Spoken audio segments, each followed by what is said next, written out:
cho nó có chi nhỏ.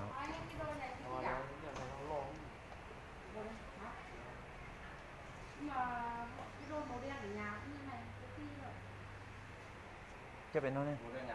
Có gì hết. Do cây nó đuối nhiều thôi. Cái gì nhiều thôi. Cái gì chứ? Có nhiều không bây giờ?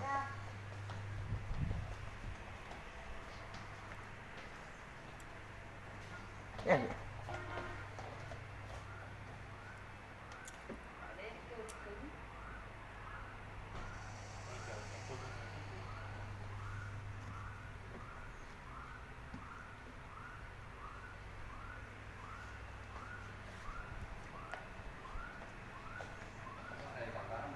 Câu cái chánh nói.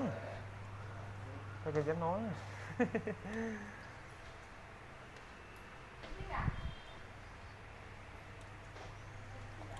Cái nó cắt tới lộn thằng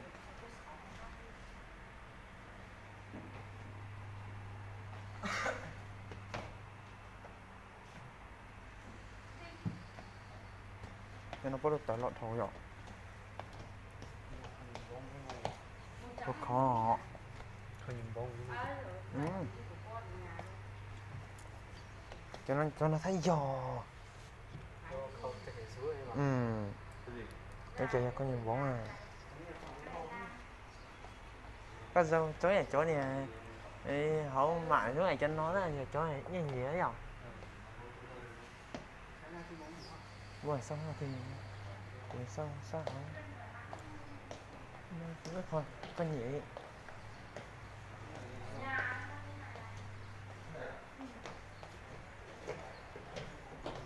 Cho nó đi. Cho con đi. Nó phát to á.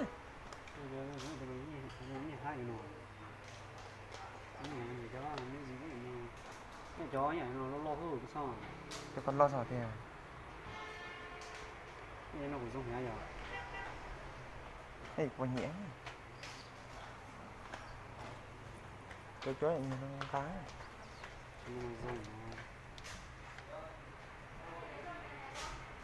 Mất thấy cho cô tiền xong. Cho con màu cũng nhiều phút chơi tiền một.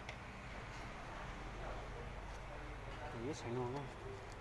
Chị đưa bao nhiêu chị? Mua một tặng một em á. Mua một tặng một à? Giá thì vẫn nguyên như ở mát. Một giấy vậy? Mua tặng một luôn. Chạy lên cậu cái. Một đôi bao nhiêu chị? Cái đấy là 1 triệu. Kỳ môn chơi.